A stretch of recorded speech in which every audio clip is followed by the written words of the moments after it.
We've been talking about success a lot and meeting our goals as ambitious women. My content is focused on helping us balance self-care and leveling up. But there's an important topic we need to address, and that is access. Access to our lives and who we choose to let in.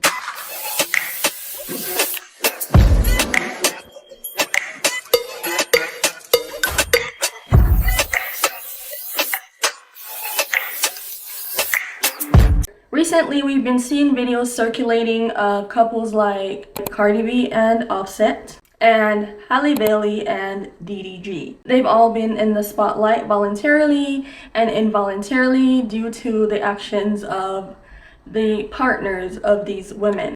Both women got pregnant at the quote-unquote height of their careers, but what stands out is how the men in their lives seem to invite controversy. As the success and reach of these women surpass their partners, it brings up the question, are these partners really supportive? It's alleged that jealousy creeps in when successful women like these are partnered to insecure, overly jealous men who aren't really in their caliber of success. These women are celebrities. They are up on the list, I would say closer to A-list, and they are invited to music award shows, film award shows, luxury fashion shows with multiple exclusive nominations, so on and so forth.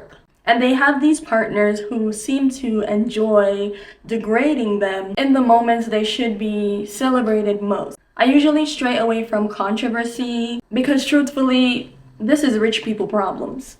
And it's not really worth our attention. But there are lessons in all of this that I found very important to touch on as these stories unravel. So let's get into it. Today's video is kind of a treat because I usually post on Sundays. Y'all are getting 2 videos this week because I really found this topic useful to us. We're gonna start this from the angle of the support we receive from the people that are in our lives, especially romantically. This is because whenever we have romantic partners, we tend to spend the most time with them as we build our bond and decide on whether or not we're gonna have futures together. A very significant fact for this first point is going to be after childbirth, women face an emotional and physical shift known as postpartum. Postpartum requires strong emotional and mental support. Both Cardi B and Halle Bailey, more recently, having a child or children with their ex-partners, could be going through some phases and periods of postpartum, and a non-supportive, toxic partner can intensify the stress, which can delay the recovery, especially when we're looking in on Cardi B's portion of things because she is so fresh out of the delivery room and having a partner committing adultery shamelessly. This not only impacts the recovery from postpartum, but it also impacts the mental health of the lady on the receiving end. And we've seen that a lot recently with Cardi B crashing out, allegedly, online. When I gave birth to my son, the first 2 weeks, I started getting a little bit depressed. Like, I feel like I started getting postpartum because I kept doing the same routine. And then I came to Paris for Fashion Week and I started feeling like myself again. So this time around, I took the same approach. Sometimes, y'all gotta remember, this is my 3rd round with my babies. I want to tell y'all new moms something because sometimes we feel like we have to sit down or like, well, if it's your first baby, I think that you should learn your baby and learn how to be a mom for the first time. But I feel like when I had culture, I got really bad postpartum because I took 2 months off and I was in the house all day just learning how to, my new life. I feel like you get postpartum because the change is so quick that it freaks you out and you just be like, wow, this is my life for the rest of my life.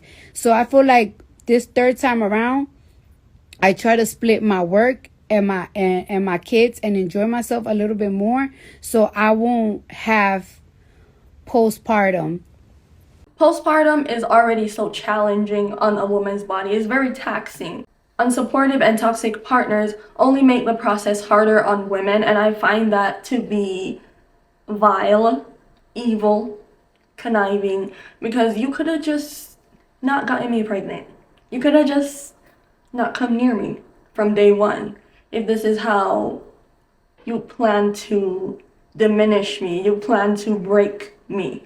Because that's what it's seeming like by the patterns and behaviors of these men after the breakup. Postpartum is so intense in women's lives, and that's why it's so important to have the right people around you, especially the father. Pregnancy is no easy feat, okay? And that is why I commend young girls in our generation for being like, listen, no, I'm not even gonna rush to pregnancy. Pregnancy is an all-time low globally for a reason, because women are waking up. We're realizing, oh no, this is a lot on my body. This is a lot on my mind. This is a lot on my finances, my space, my freedom.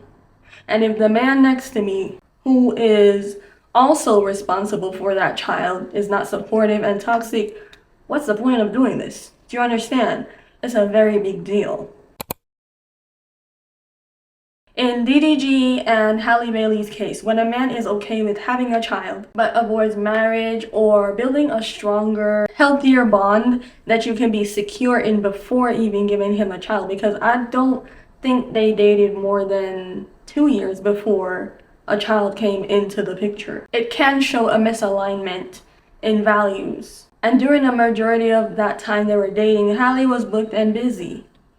So where was the space to get to know each other and actually align? Him voicing that marriage was more serious than child bearing was a red flag, because we know the risk of childbirth, especially in Black women in the United States.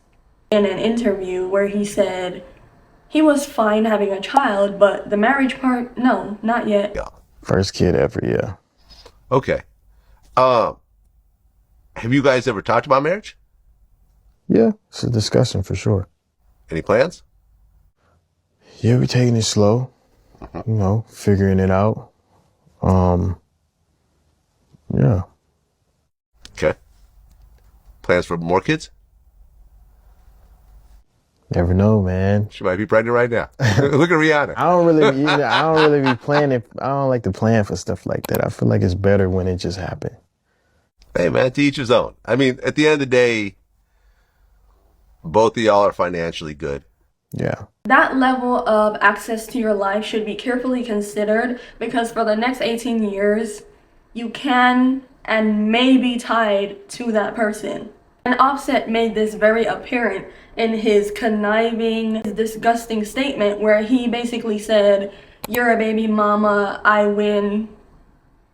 Okay. It shows a toxic mentality where fatherhood is many times treated as a power move, a way for toxic men to have access to these women, to be able to go in and out of their lives at any point, because hey, don't you want the child to see their father? It's so gross, really. It's truly pathetic, and that is why in Cardi B's case, whenever you are with a man who already has children, you should take your time to assess the situation, assess exactly how he treats the mother of those children, exactly how he shows up. And it could be a way to foretell how he will treat you if you decide to give him more children.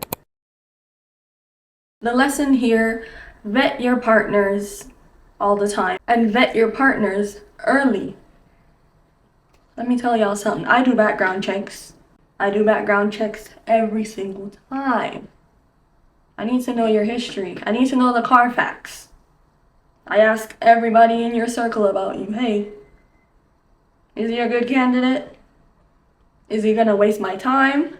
Of course, don't ask his best friend, because his best friend's gonna tell you, oh, he's good for you. He talks about you all the time. Oh, please. The enemy will tell you the truth before his best friend. Also, ask the hard questions. This is about their values, their commitment, and what they see for the future as things progress with the both of you. If you have an inkling, if you have an ounce, a bit of a feeling that you do not align, walk away earlier than later. The sooner the better.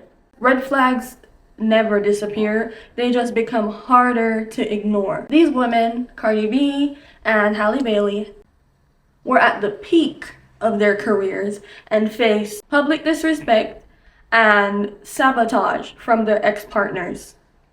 This was clear when DDG started posting things about never seeing The Little Mermaid and statements about her co-star who she worked alongside in Ariel, right? It was like, this is not the time, not right now. You know what I'm saying? Not ever, actually, because you just proved yourself to be an op. DDG's response to Halle's success with The Little Mermaid was definitely a red flag, and the community did look out for her, but sometimes us as women, we do have to learn through experience, unfortunately. However, if you're watching this, I'm gonna let you know that knowing when to leave or never engage with the wrong partner is a form of self-care. It's one of the highest forms, actually. Who you tie yourself to can make a difference in the way that others perceive you, your opportunities, your health, even your lifespan.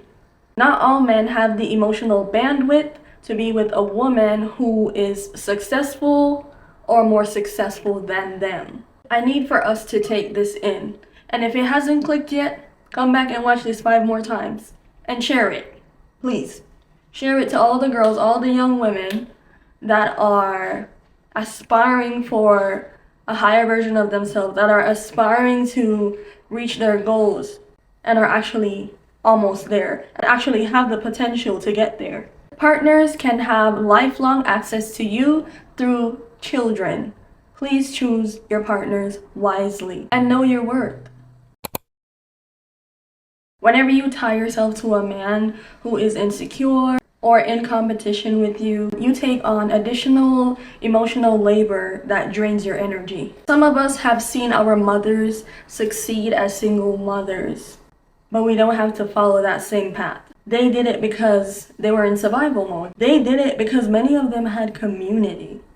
Avoiding the wrong partner gives us more freedom to focus on our goals without the strain of toxic relationships. Stress and toxic relationships can lead to long-term health issues and hinder your growth and progress. Toxic, unsupportive partners can cause significant stress, and if you're not aware, stress affects women's health disproportionately.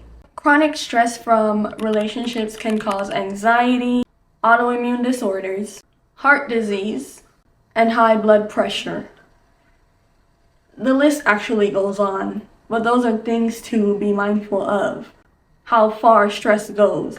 Whenever you get stressed, a lot of us as women do suppress it, especially when we have other obligations and responsibilities like motherhood. We suppress that stress, and stress is stored in our body. If you haven't read the book, The Body Keeps Score, I would recommend that book.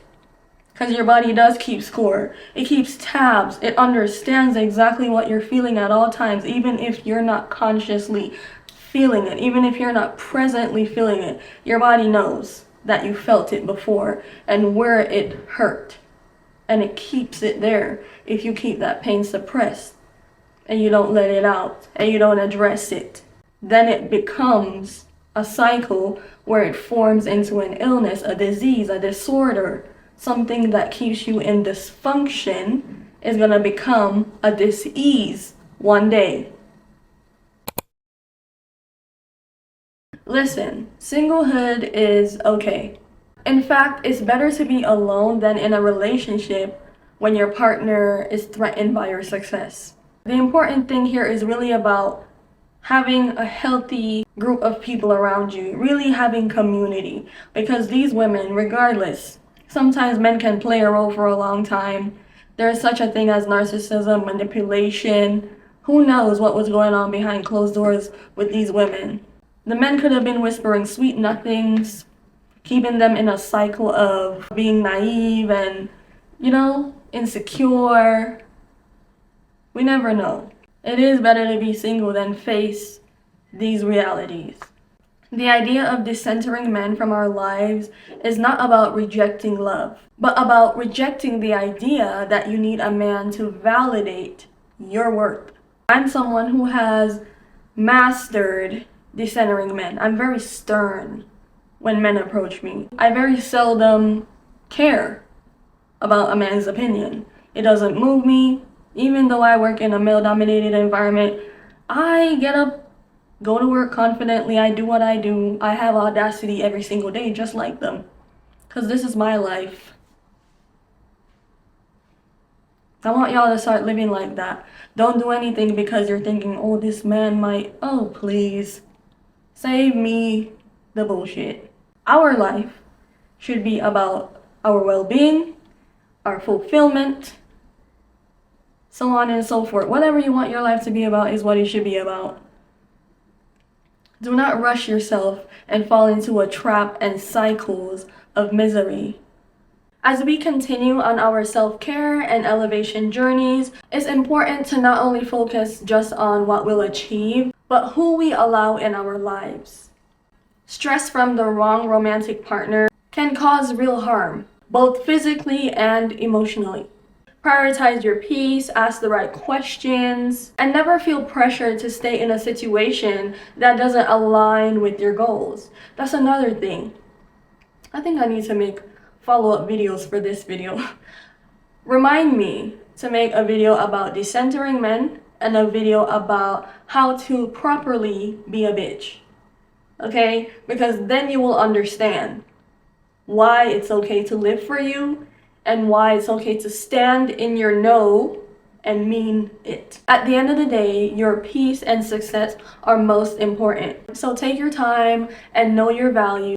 And never settle for a partner who never celebrates your wins with you. Give this video a thumbs up if you found it useful, helpful, entertaining, whatever it may be. And leave me a comment below on steps you take to prioritize yourself every day. I will see y'all on Sunday with another one because this was just a bonus video. Until then, bye!